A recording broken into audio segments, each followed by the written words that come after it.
This message is a presentation of Pinnacle Baptist Church and the preaching ministry of Pastor Ray McBarry.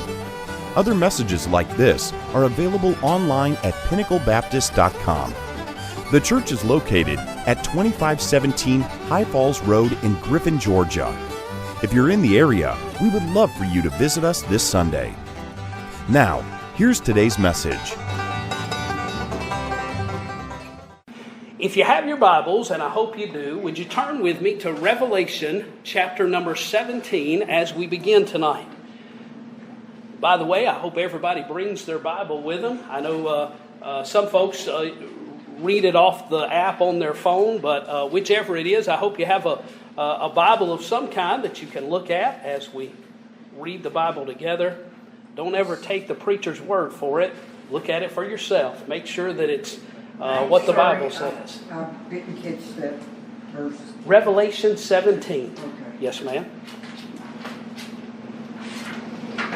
This preacher won't intentionally ever try to mislead you, but we all ought to get in the habit of looking everything up for ourselves in the Bible and make sure it's what God says. Keeps us all on the straight and narrow. Do I need to bring my Bible with us? Okay. That'll be just fine, Brother Vinny. We started our study in Revelation 17 last week. We only got down through the first 6 verses, and so what we're going to do tonight, again, is we're going to reread those first 6 verses of chapter 17, and we're talking about Mystery Babylon. It is the religious system of Babylon that goes all the way back to the Tower of Babel. And as we talked about last week, the reason that every other man-made religion around the world, both in ancient times and today, have so many things in common is because they all have their origins at the Tower of Babel. All of the false religions of the world originated at the same place, the Tower of Babel. So that's why you have ancient pagan religions in Babylonia, Assyria, Egypt, India, on one side of the world, that are very similar both in their beliefs and even in the symbols that picture their beliefs. Very, very similar to the religions of the ancient peoples over here on this side of the Atlantic Ocean. The Aztecs, the Mayans, the Incas, and others here in the Americas, very similar religious beliefs and very similar symbols to their religious beliefs. You'll see some of those that are depicted in the slides tonight that we'll be showing. We talked about what the elements of that religion of ancient Babylon were last week. I'm not going to go back through all of that because that was the purpose of last week, and we have too much material tonight to cover in order to be able to get through tonight. But I do want to just briefly rehearse the basic aspects of that original religion that was started at the Tower of Babel. And so on the whiteboard up here, I'm going to attempt to bring to our remembrances now the basic elements of that religion. It was started with the worship of Nimrod, who was the one who founded the city of Babel, we're told in the book of Genesis. And of course it was at the city of Babel that the Tower of Babel was built. Nimrod, upon his death and being cut in pieces, was supposedly put back together by his wife, who claimed that when she went into this room and mysteriously brought him back to life, that he was resurrected from the dead, and then he ascended up and became one with the sun. So Nimrod is he's represented as the sun god in all of the ancient religions. And those different ancient religions, while they all use different names for the sun god, they all have the same basic story. Most of the ancient religions around the world all worship the sun god as the supreme deity of their civilizations. And then Nimrod's wife was named Semiramis. Semiramis is the one who basically is credited with creating this false religion. But Semiramis claimed that she had come from the moon, that she had descended from the moon in a brightly colored egg that came to float in the Euphrates River. We talked about all of that last week. You saw the depictions from ancient times as well as modern times. And so she is known as the moon goddess and the goddess of fertility.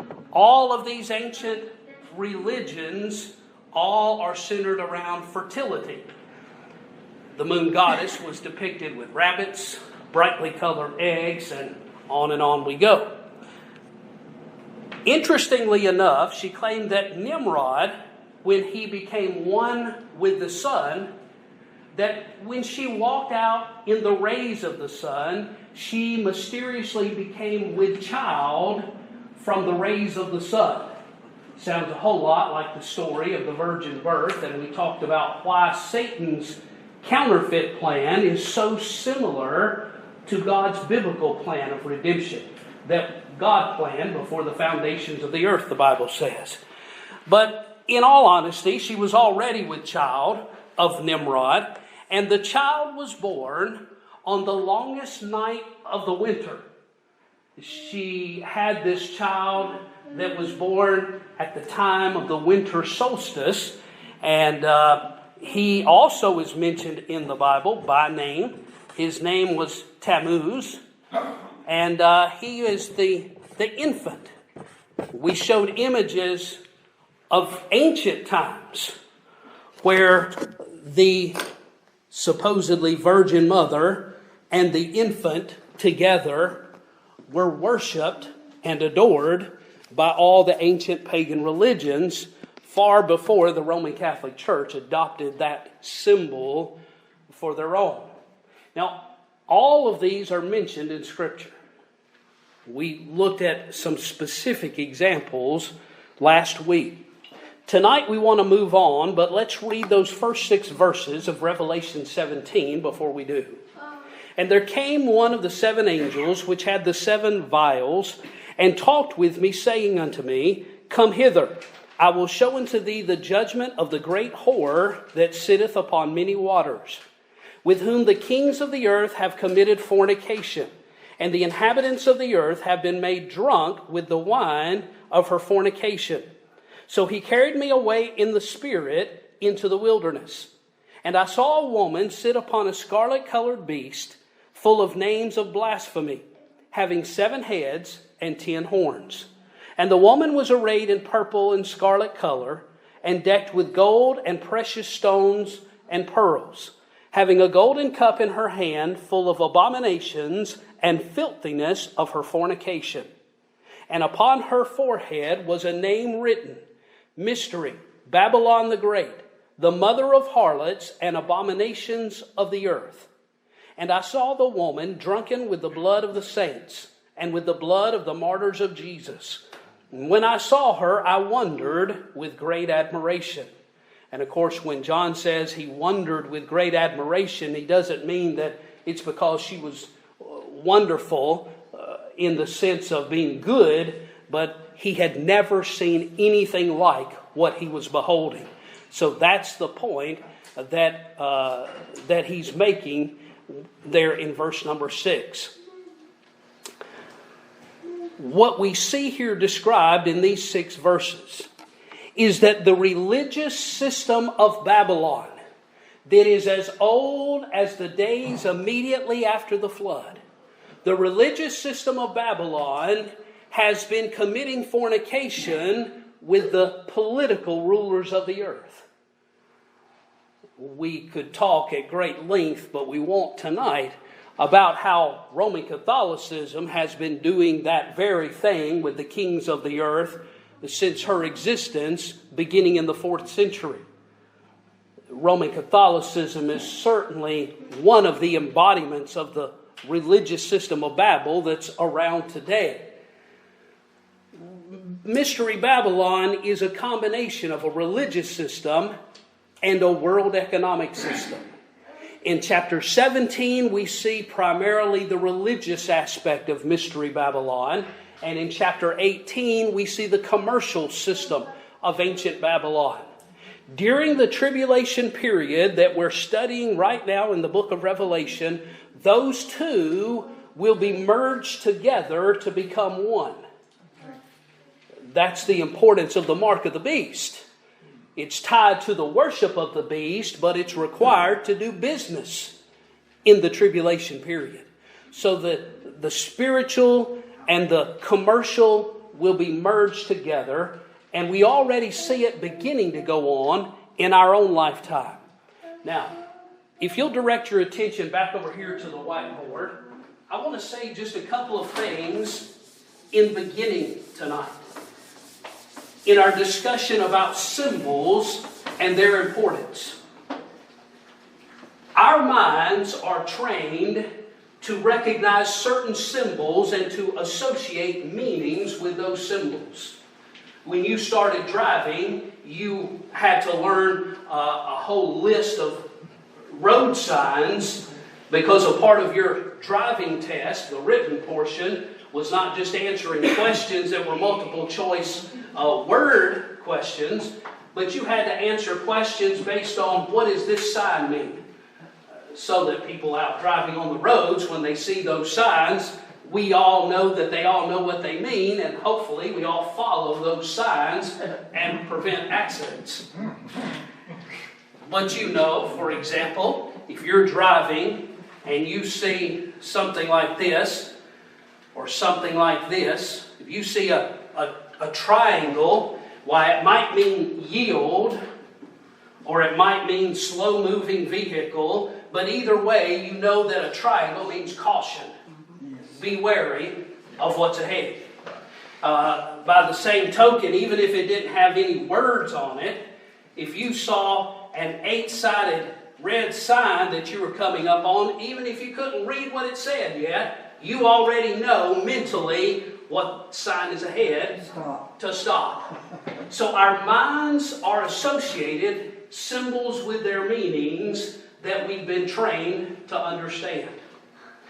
Just as sure as these road signs have meaning to us, there are other symbols that are thousands of years old that have been used by every pagan man-made religion since the Tower of Babel.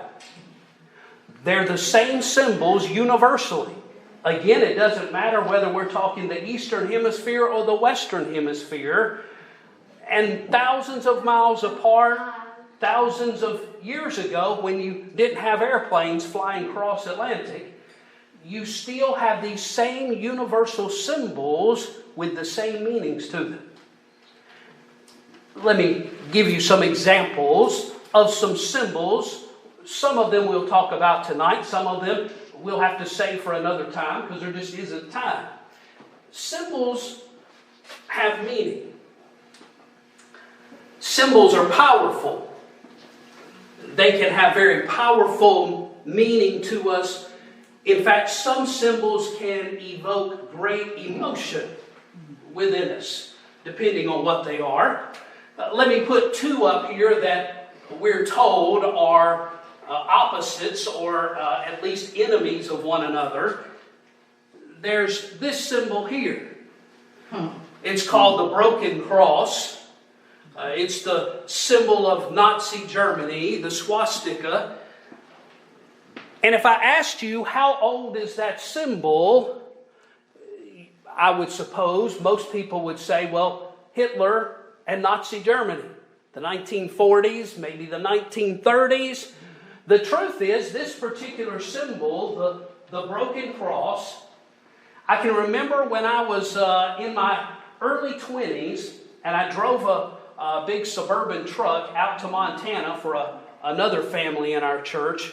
They were going to take a vacation out there, and they flew me out. They had me drive it out there and flew me back so they could have their own vehicle while they were out there for a month. Well, driving out there, I went through Cody, Wyoming.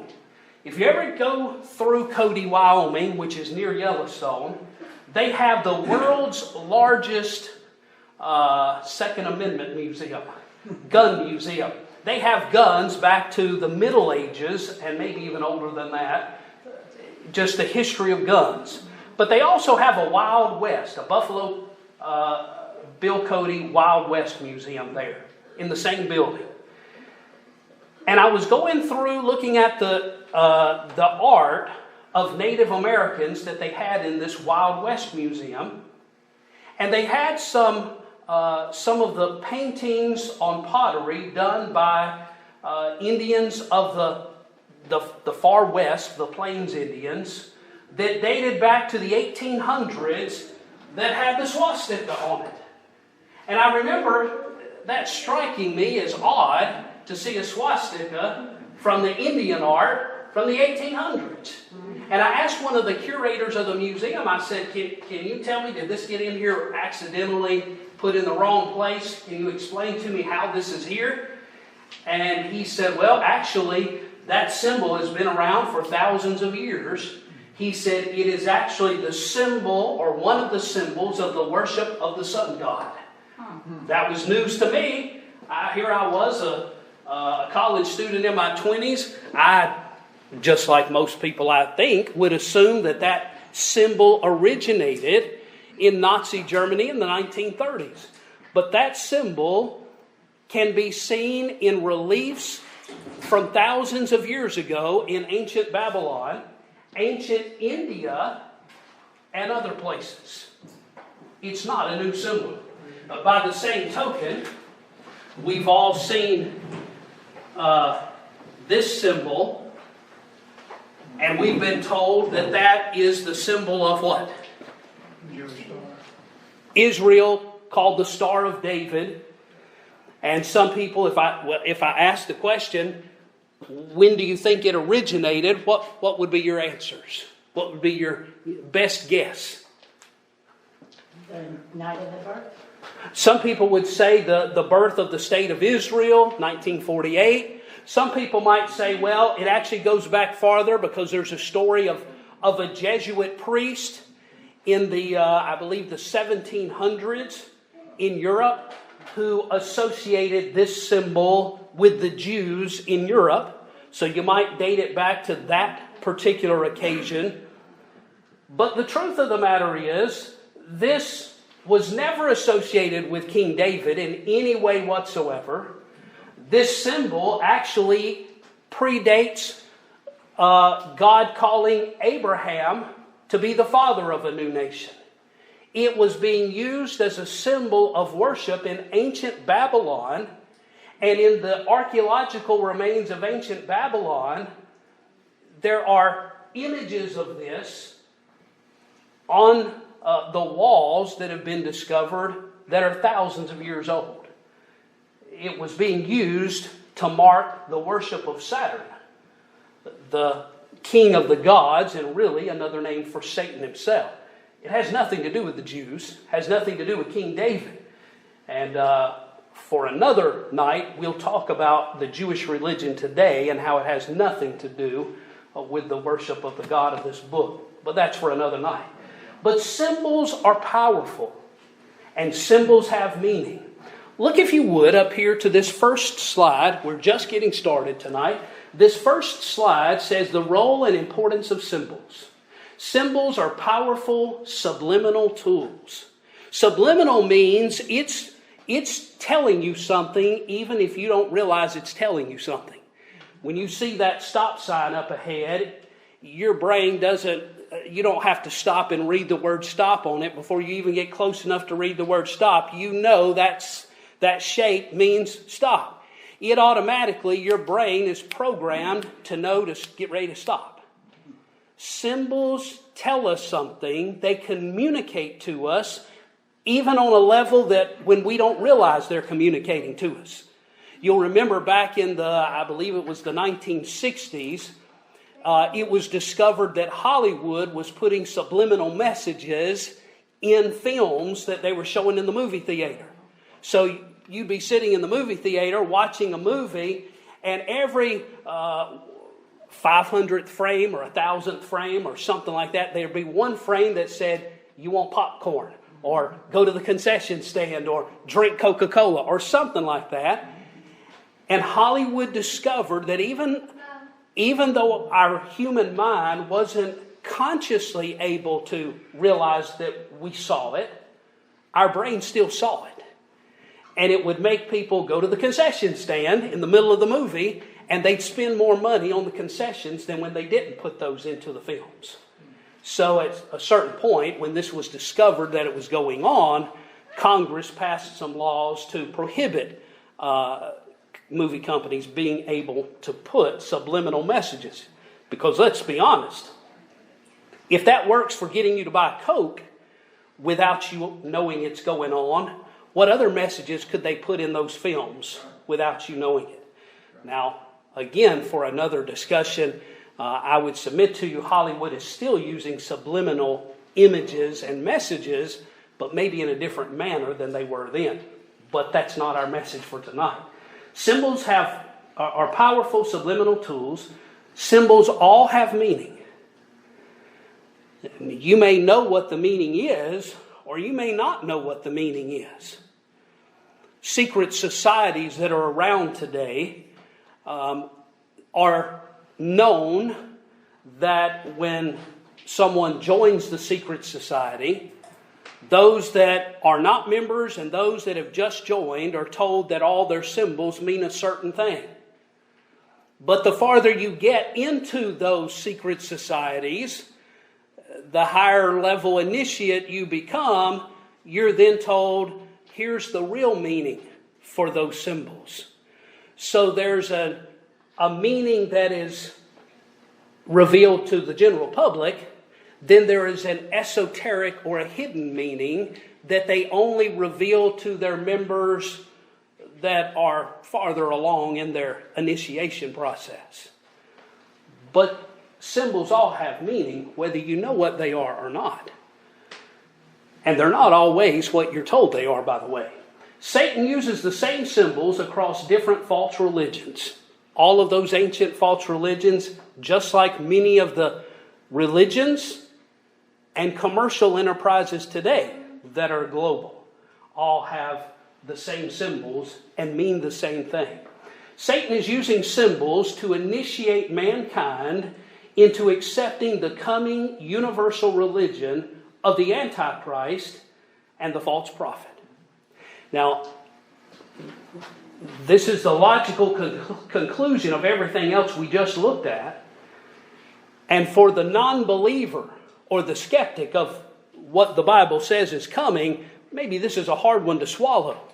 But for a Bible-believing Christian who takes the book of Revelation literally, like the rest of the Bible, and we know what's coming, it ought not seem too far-fetched to believe this very thing. That the symbols of Mystery Babylon that are all around us, even in the 21st century postmodern era, are all preparing people's minds and hearts to accept what's coming. And that is the one world system of the Antichrist. The political system, the religious system, and the commercial system that's coming. And they will be more and more integrated together, even more so than they are today.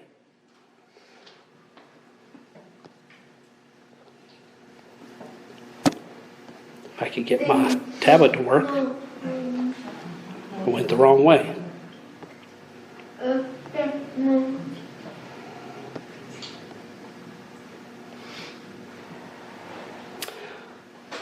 We saw this last week, but the mystery religions of ancient times all focus on fertility. Whether it's carvings of rabbits or brightly colored eggs, the obelisks in architecture are all tied to those ancient pagan religions. They're all tied to the fertility aspect of those pagan religions. And you see not only fertility pictured in obelisks, but also in other types of architecture, such as at the Vatican. And it's very clear that these things are all intentionally based around fertility. Also, in all of the pagan religions, you see the worship of the sun and the moon. the sun god and the moon goddess. You see here on the left, there are some ancient carvings from ancient Babylon and other civilizations. Down in the left-hand corner, there is a bull from ancient Egypt. Just to the right is another statue from ancient Egypt.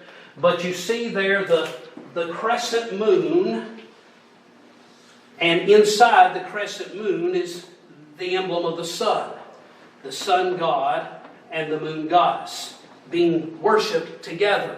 On the far right-hand side of this first image, you see something that is a piece of furniture that would be found in just about any Roman Catholic church. Again, it's a sunburst image with the worship of the sun. In the middle picture there, sunbursts and halos, again, in many of the ancient carvings and depictions, you see sunbursts or halos around the head of the king or the queen or the heroes of their stories. That's not something that the Roman Catholic Church came up with in the Middle Ages or in the Renaissance and started painting halos around people's heads because they were quote-unquote Christians. It's something they took from pagan lore, and it represents the sun or the blessings of the sun god. That's what the halo and sunburst represents. Then here are, on the right-hand side in this picture, there are two pictures of almost identical people involved in the worship of these two ancient religions. The one on the left from ancient Egypt, the one on the right from ancient Ecuador. Two different sides of the world in ancient times. And yet their pictures, their symbols are nearly identical in every respect. Why? It's because they all started out at the Tower of Babel together.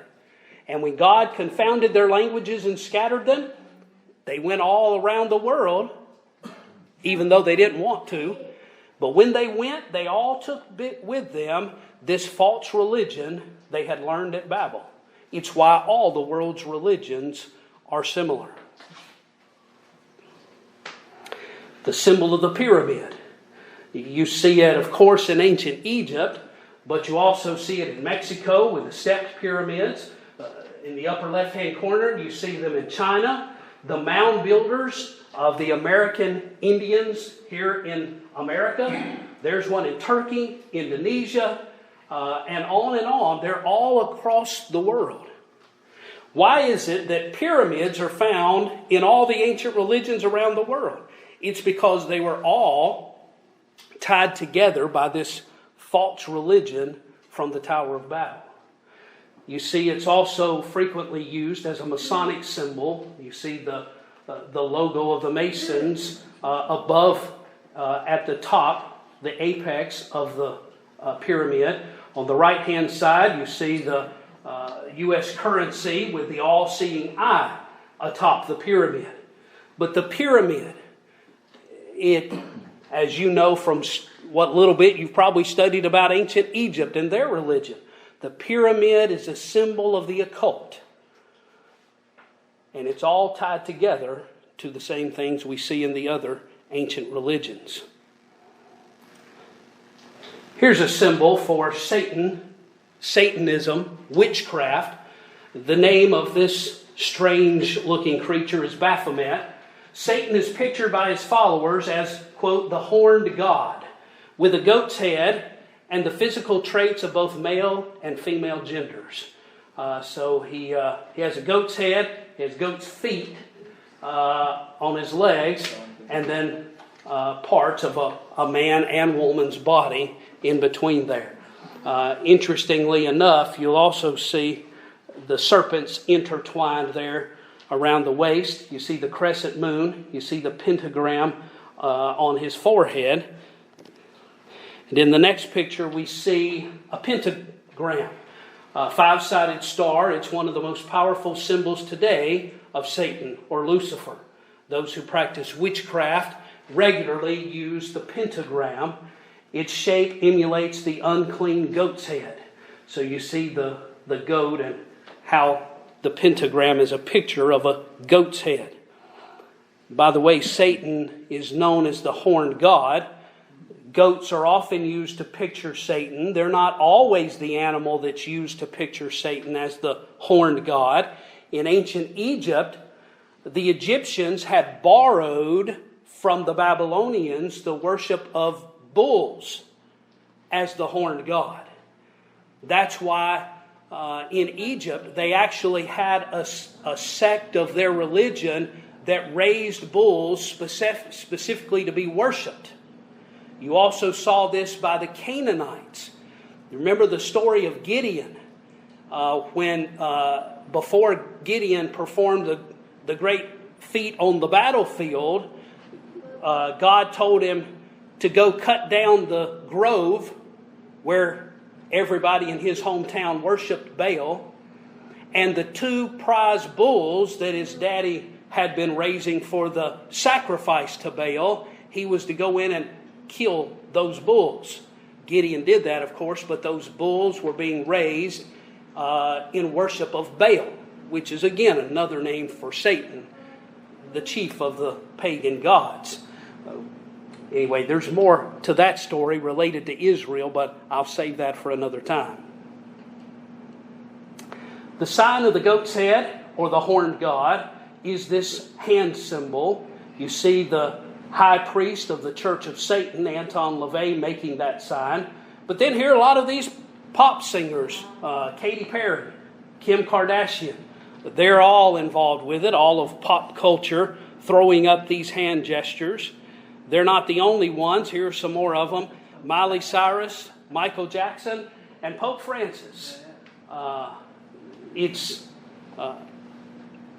across the board. It's not just certain individuals. There's no way we could show pictures of everybody there is out there who flashes this sign. Satan worship knows no political boundaries. There's Barack Obama making the sign, George Bush Jr. making the sign, and this crazy man from Iran. I won't attempt to mispronounce his name tonight. But as you see, it crosses all cultural and political boundaries. But they're all flashing the sign of the goat's head, the sign of Satan worship. And how many teenagers have gone to concerts and did this, not even knowing what it means, just thinking it's something cool to do? Hand gestures have meanings to them. Symbols have meanings to them. Every young person who's ever flashed that sign, even not knowing what they were doing, was participating and being initiated into the occult pagan religion of Mystery Babylon. Here's the all-seeing eye of Horus from ancient Egypt. In Egypt, Nimrod was known by the name of Ra, or Amun-Ra, the chief of the gods, the sun god. The eye of Horus. It's also seen on U.S. currency. It's also seen on numerous commercial logos, including CBS. But the eye of Horus, the all-seeing eye, it is that belief that you and I can get in tune with God, not a God that lives up there above the firmament, but in tune with the God that they say lives within all of us. Isn't that what Shirley MacLaine wrote in her book, Out on a Limb, when she entered the New Age movement back in the 1970s? We all have God within us. We just have to get in touch with the God within us. There certainly is something within us, but it's not God. The Bible says there's a way which seemeth right unto a man, but the end thereof are the ways of death. Mankind is not God. Man is not the measure of all things, in spite of what the Enlightenment period taught mankind. Humanism is the same thing, same religion we find at the Tower of Babel. Ultimately, though, man is not the object of that false worship. It's just dethroning God so Satan can be put in his place. The eye of Horus actually corresponds to a part of the brain. That if you cut the brain in the middle, bisected it, and opened it up, you would see something that looks exactly like the eye of Horus in the middle. Occultists, witches, Satanists teach that the pineal gland is, you see here it's called the thalamus, that it is the part of the brain that begins to work when you become enlightened. That is, when you begin to gain this secret, hidden knowledge that other people don't have. Occultists claim that the farther you become initiated into the secret rites of the occult, or Freemasonry, or whatever the secret society is, that this eye of Horus opens up and begins to work in ways that it doesn't work in most human beings. That it gives you special insight, special ability to see things that other people can't see. It's part of that occultic, hidden knowledge. It represents the third eye of the Enlightenment. When you see the Hindus and others with eyes portrayed in the center of their forehead, it's portraying the belief in a third eye. That third eye is activated by gaining this hidden knowledge that opens up your third eye and makes you able to see things other people aren't able to see.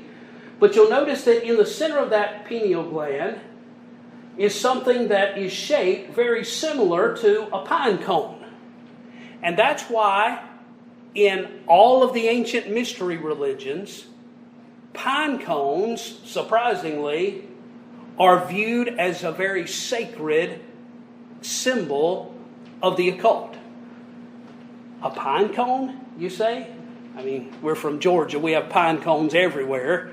But the pine cone, because of its shape being identical of sorts to this center part of the pineal gland, they believe that the pine cone should be revered. And you'll see that in a lot of ancient pagan carvings. You see up in the left-hand side, temples carved with pine cones. Down here in the left, you see Buddhist temples with pine cone-shaped structures. Across the top there, you see different carvings from ancient times of Babylonian and Egyptians holding staffs with pine cones atop the staff. It's all tied to the occult. There's no other reason that pine cones would be used, because pine cones aren't particularly that practical for use in anything. But you see, who else has adopted the pine cone on his own staff, and that is the Pope of the Roman Catholic Church.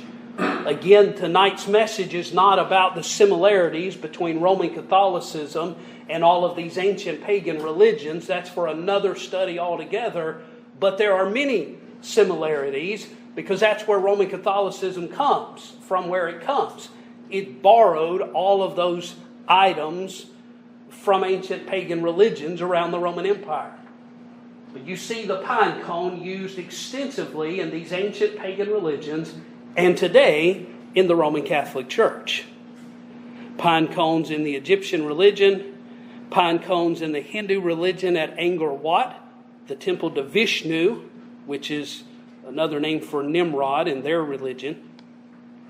Pine cone at the Vatican. Pine cones in the mystery religions and the Roman Catholic Church. We've already looked at all of those. Here's another symbol of the horned one. We talked about how goats are a symbol used for Satan as the horned god. So are bulls, but so too is the owl. On the left, you see a carving depicting the worship in ancient Egypt involving the owl. you know the great horned owl. Owls are said to have horns. They're really just tufts of feathers. But owls were regarded as part of the religion of ancient Egypt. They're regarded as being wise. You've heard that your whole lives. It's the owl is a symbol of the occult, that secret knowledge, hidden knowledge. In the center, you see a depiction of an owl at Bohemian Grove. How many of you know where and what Bohemian Grove is? Elijah and I were talking about this beforehand. Bohemian Grove is located on privately owned property in Northern California. All of the wealthiest and most powerful people in the world gather there once a year at Bohemian Grove. All of the big name political figures, all the big name billionaires gather there. And they have a huge statue of an owl where they offer a supposedly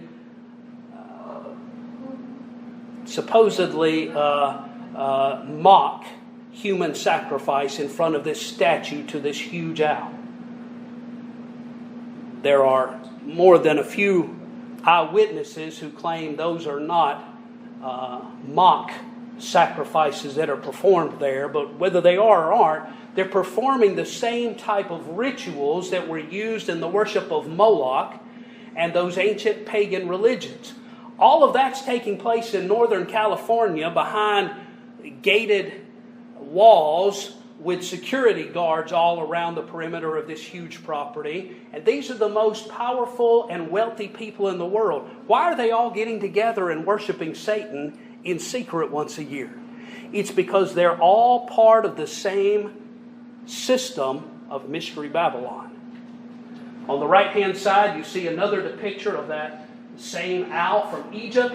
And here's another one that some pop culture singer uses. Again, pop culture, you'll oftentimes see owls associated with that. To the average person probably thinks, oh, that's just a cute little owl. But it's actually a symbol for the occult.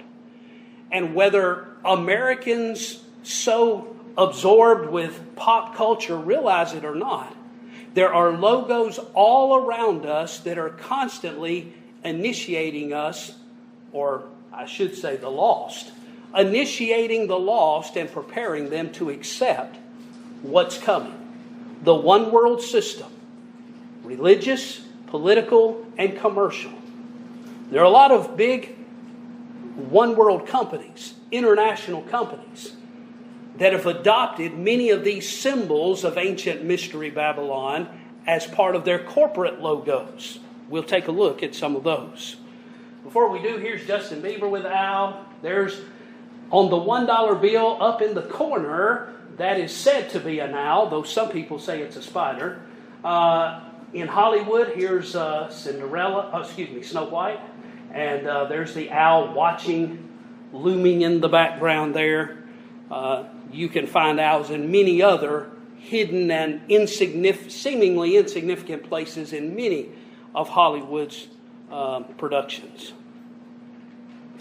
Here's another symbol. There are a lot of Christians who claim that logo on the right for a fish is a Christian symbol. It's not a Christian symbol. It's actually a Roman Catholic symbol. But where did the Roman Catholics get it? Well, on the left, you can see where they got it. The ancient religion of Dagon, who was one of the gods worshipped by the Philistines, that we talked about in Sunday school today, he wore a headdress that hung down in the back, but on top of his head was an open fish's mouth. Well, if you look at the papal mitre that the popes wear today, it's the exact replica of the mitre that was worn by the high priest of Dagon. It's just another example of one of the things Roman Catholicism borrowed from paganism and incorporated it when they created their Roman Universal Church. That's what the word Catholic means, the Roman Universal Church. In the middle there, again, you see the image of the priest of Dagon and the Pope's mitre, how they're identical. We know from where they came. So why did the Catholics Why are they so big on the fish symbol?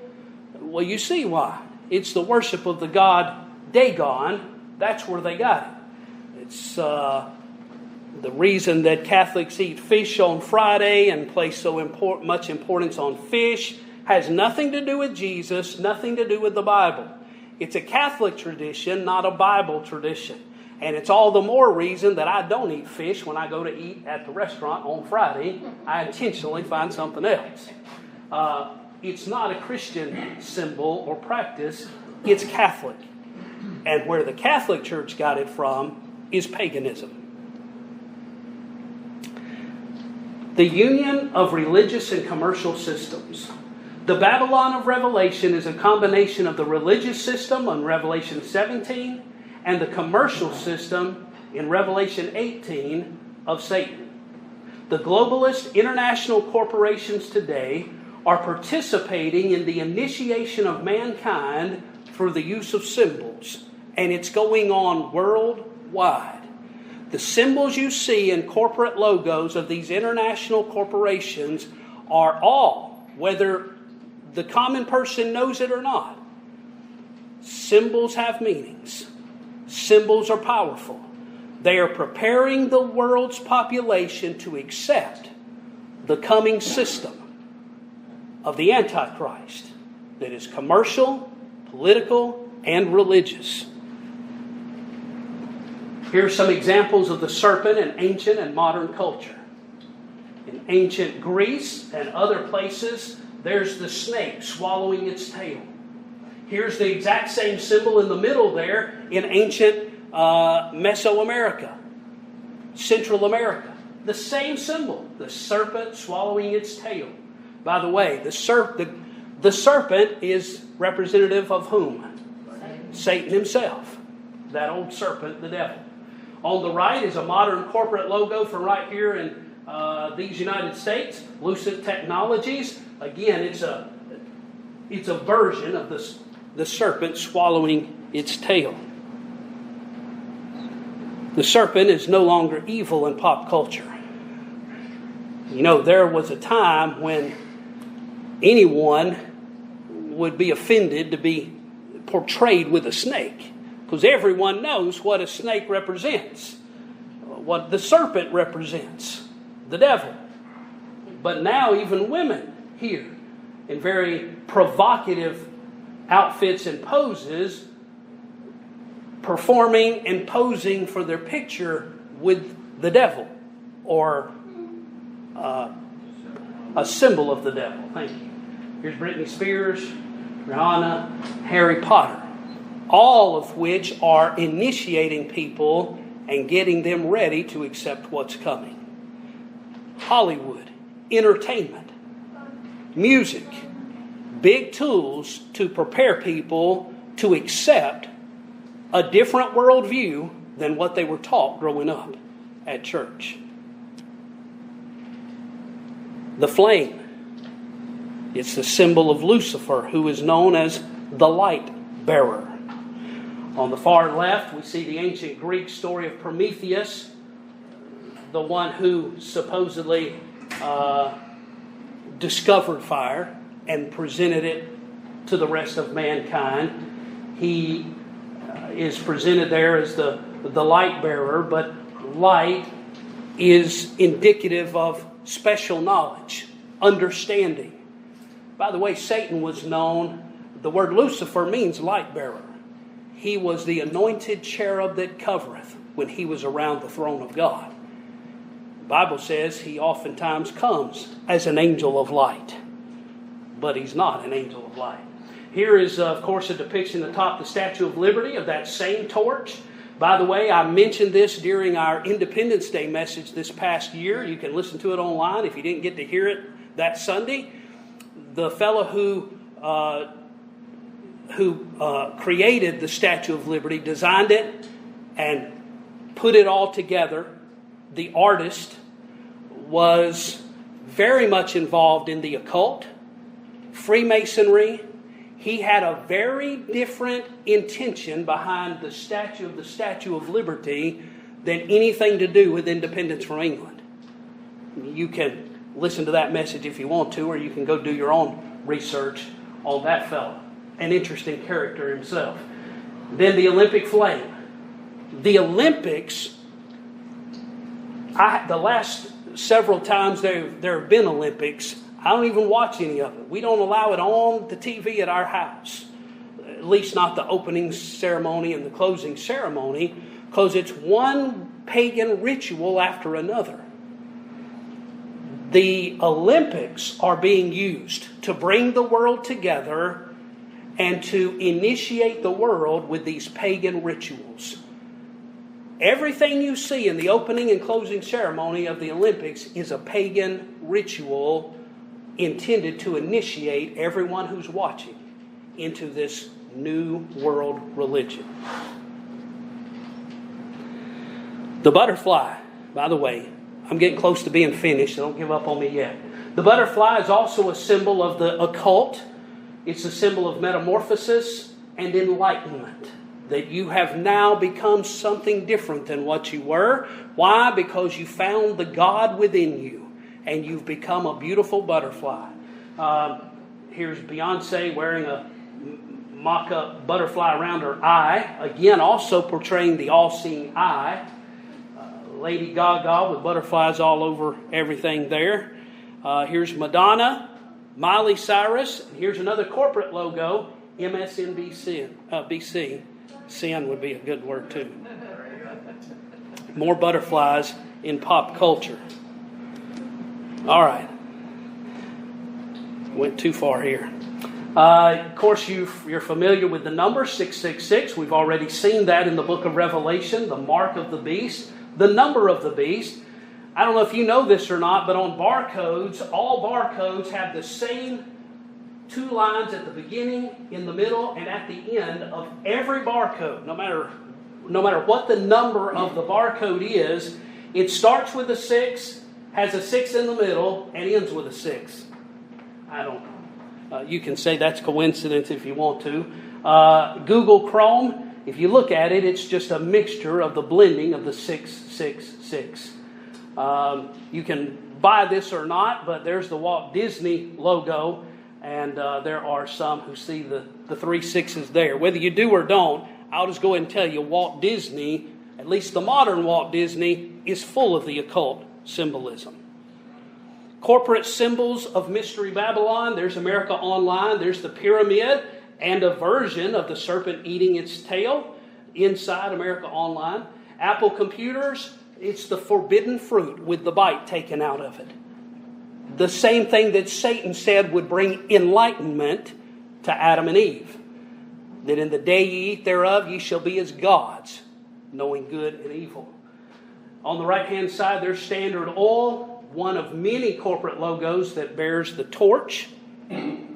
By the way, the Rockefeller family are above their eyeballs in the occult and Mystery Babylon.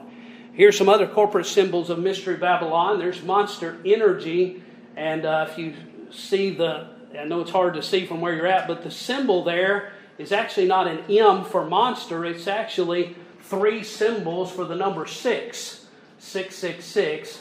Whether you want to buy that or not, that's up to you. Taco Bell, again, you notice that the ring on the inside of each of the 3 bells is not a circle, but actually a 6. Here's Firefox, Mozilla, their corporate logo, and I use that on my browser, but here's the fox with his tail around the world, a very similar likeness to the serpent eating his tail as well. We're getting to the end here. You don't want to miss the last part of this. The European Union today and Mystery Babylon. The revived Roman Empire of Daniel is the kingdom of the Antichrist during the tribulation. We talked about this a little bit 2 weeks ago on Sunday night in our study of Revelation. The Antichrist is not going to have a kingdom that covers the whole world. His kingdom will be what is described in Daniel and our understanding as a revived Roman Empire. It encompasses Europe and some parts of the world that are connected to Europe. Today, the European Union is seeking to restore the Roman Empire. The European Union has chosen voluntarily to identify itself with the Tower of Babel of Genesis 11 and Mystery Babylon of Revelation 17. You say, preacher, that sounds like something a Baptist preacher would say, but I just don't believe it. That's a little too far-fetched. Well, I'll let you see for yourself in their own chosen symbols. On the left, you see a picture from the Renaissance painted of the guess of what the Tower of Babel may have looked like. In the middle, you see a picture of today's European Union Parliament building in Strasbourg. On the right, you see the two side by side. Now, you can believe it or not, but there's a striking similarity to the architecture of the European Union Parliament building and the famous painting of the supposed Tower of Babel. Why would the European Union intentionally choose for their building architecture something that looks remarkably similar, though modernized, to that old picture of the Renaissance of the Tower of Babel, unless they did it on purpose? You wouldn't intentionally choose that style of architecture because it doesn't exist anywhere else. You see the two of them side by side, you can decide for yourself how closely related you think they are. But if you don't think that's a definite, hold on to your seat. Europe's identification with Mystery Babylon. Here's a poster paid for and printed by the European Union, promoting the European Union. And on it, in case you can't read it from where you're seated, not only is it a picture of the Tower of Babel famous painting, but it says Europe, many tongues, one voice. The European Union has the audacity to claim they're undoing what God did at the Tower of Babel. They're bringing everybody back together, whereas God split everybody up. It's rebellion against God, and they're doing it right out in the open. In the center, you see a stamp put out by the European Union. Again, this is their stamp, not a Baptist preacher's depiction of what it might be. This is their stamp. It shows a woman riding on a beast on many waters. Is it not exactly the description of what we see in the first 6 verses of Revelation 17? Here's the European Union proudly announcing the Tower of Babel is our symbol. We are the woman riding on the beast on many waters. By the way, here's a famous painting of Europa on the beast. And it's exactly from whence their stamp design came. But it's the woman of Revelation 17, and they're proudly announcing, this is our symbol. This is who we are. This is the European Union. All right, that's the end of our slideshow. But I think you should be able to tell from the introduction you've gotten tonight on symbols that symbols are both very powerful and they have meaning to them. All of the ancient pagan religions universally use the same symbols, even if they're on other totally opposite sides of the world. Why? Because they all originated at the Tower of Babel. And why do so many corporate logos have these same symbols? It's because those individuals at the top of the food chain that run these international corporations, they're all willing participants in what's going on and what's coming.